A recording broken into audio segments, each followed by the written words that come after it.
બોલો સ્પોર્ટ્સનું પેજ શું છે? ભારતના બ્લેક કેપ વચ્ચે સંગ્રામ ભલે આખો દાડા ચાલશે. હવે સરસ આજના દિવસે મેચ છે, જોઈ લેજો બધા. ભમ વરુણ ચક્રવર્તી ફ્રોમ ટીમ ઇન્ડિયા મારે ચિંતાનો વિષય નથી. બરાબર, કોઈ વિષય જ નહીં ચિંતાનો. છેલ્લે બોલ નહીં હરખો નહીં પડતો હોય ને તો પેલા આપણા ઇન્ડિયાના મંત્રી આવીને ખુદ 2 બોલ નાખી જશે તમે મેચ જીતાડવા. ટેન્શન ના લો. આ બધા હુંકાર ફૂંકાર કરતા રહ્યો. હમણાં તો ચોટી વાળી નોખી દેવાના. 2 દોણા નખાઈ દો હમણાં એટલે પૂરું થઈ જાય. માતાજીને કહી દો, હુકમ કરી દો, મેચ આપણી જ છે. બરાબર. શાહજી नेपालના મતદારોને બાलन शाह पर ओढ़ बराबर है. मेरे मोमोज की चटनी ले गया એ વાળા મેમ આવે છે ને, બરાબર. સરસ ને આપણે એવું આપણે વંશીય ટિપ્પણી નહીં કરતા કોઈની પર. આ તો મજાક છે ભાઈ, બરાબર. મજાકી તરીકે લેવો. શું કહે છે ભારત સરકાર બેલેન્સ આ સખણા રહે તો સારું છે, બરાબર. જો આ લાલ આંખ કરી દીધી અત્યારથી, હજુ નેતા બન્યા નહીં ને પહેલાં કે ભારતની જોડે હરખું રહેશે તો ને કે ભારત પાડ દેશે. આ નાના મોટા દેશોને તો ભારત આ રીતે બીવડાવી દે. મોટા દેશો જોડે વાત અલગ છે, બરાબર. એ કહે પ્રમાણે તેલ લઈ જો ને તેલ નહીં લઈએ, બાકી આ બધું તો નાના મોટા તો કચડી જ નાખવાના. બહુ સરસ. મેરી મોમોસ કી ચટણી. બોલો પીએમ મોદીએ ઓમ બિરલાની પ્રશંસા કરી.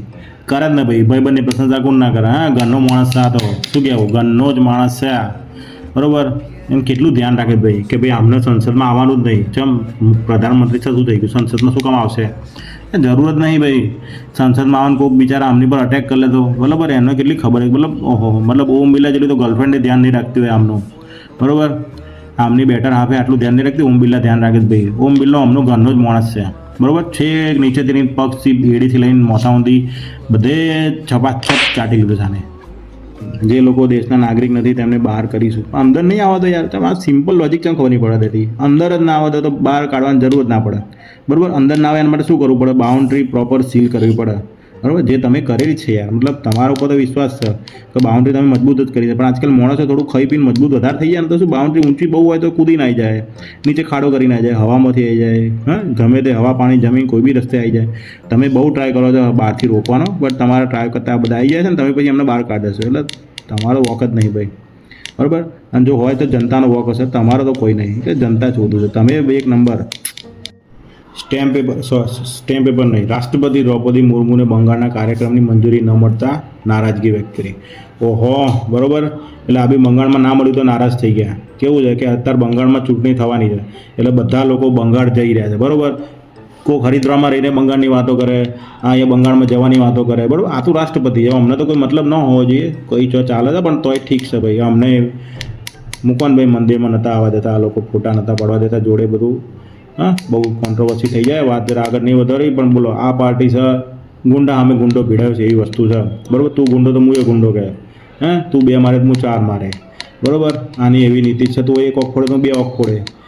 એટલે ભાઈ આમાં તમારે કોઈના પક્ષમાં એવું ના કહેવાય કે આવો છે ને આવી છે. 2 જણા હરખા જ છે. બોલો, કાલે આવ્યું હતું કે ભાઈ તમારે તેલ લેવું હોય તમે લઈ શકો રશિયા જોડે. આપણા વારે જવાબ આપી દીધો ભાઈ. બોલો શું આમ છાતી પર ચડીને જવાબ બધું કે રશિયન તેલ માટે ભારત ક્યારેય યુએસની મંજૂરી પર નિર્ભર નહોતું, બરાબર. નહોતું, પણ હવે હોઈ શકે છે. એમાં તમારે શોખ થવાની જરૂર નહીં, બરાબર. પેલા ટ્રમ્પ અમારો ભાઈબંધ છે ને એ બધું કરીને તમે જીતાડ્યો છો તો ભાઈ તમારે ભાઈબંધ કે માનવું પડે. ભાઈબંધનું મન ના રાખે, ભાઈબંધનું મન રાખવું જરૂરી છે, બરાબર. યારી હે યારી નિભાની, બરાબર. સમજી લેવાનું. પીલે કરે તો તમારે કે એવું કરવું પડે તમારે પછી, બરાબર. પણ આ જો તમારે સરકારે પર બી લાલ ઓખવાળા સમાચારને તો ના પાડી દીધી છે, એટલે કે ખબર ખોટી હશે એમ. બાકી અમે તો કે જે મન પડે કરવાના, બરાબર. એ આપણે તમે બંને જોઈ લઈશું કેવું કરે છે સરકાર.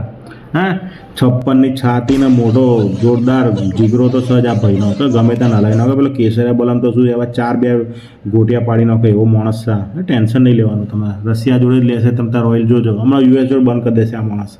યુએસ બેસ આટલું બોલે છે ને, બંધ જ કરી દેશે કે નહીં કરી દેશે? હા કે ના બોલો, ખબર નહીં ભાઈ. બોલો ત્યાં આ બધું ચાલતું રહેશે. ક્રિકેટનો ક્રિઝ તો આજ છે. મોટેરામાં મેળાવડો ફાઇનલ માટે અમદાવાદ તૈયાર. ટિકિટનું બ્લેકમાં ધૂમ વેચાણ. બ્લેકમાં વેચાણ તો આ બધા નાના મોટા છપકલા તો થવાના. સ્ટેડિયમની નજીક મહાકુંભ જેવું વાતાવરણ. ઓહો, મતલબ પ્રસંગ તહેવાર છે. તહેવાર ટિકિટ પબ્લિકના તમે બિઝી રાખો આ બધામાં, બરાબર છે, બરાબર. આ જૂની ફિલોસોફી બધી ખોટી નહીં રમતા. રમવા દો, મેચો બતાવો, ધમાઈને મેચો બતાવો, ફાઇનલ કરાવો. અઠવાડિયામાં 4 ફાઇનલ હોવી જોઈએ, બરાબર. 1 વર્લ્ડ કપ બ્લેકમાં પૂછો, 4 વર્લ્ડ કપ કરાવો, બરાબર. બ્લેકમાં વેચો. આ બધા બ્લેકમાં વેચે 25 લાખ રૂપિયા ભાવ છે ટિકિટોના બ્લેકમાં તો માર્કેટમાં તો ભાઈ. હું તો કહું સ્ટેડિયમમાં આપણી પર્સનલ સલાહ છે, જિંદગી સ્ટેડિયમમાં બેહીને મેચ ના જોવાય. ઘેર શાંતિથી તમે તાર પંખો બંધ કરીને ચાલુ કરીને એસી વેસી કરીને શાંતિથી બેહીને મેચ જોવા. અને ઘેર ના થાય તો ખેતરમાં જઈને પેલો પડદો પાડીને પેલા પ્રોજેક્ટર પર જોવો ખેતરમાં મજા આવે જોવાની મેચ જોવાની એ વસ્તુ છે ભાઈ.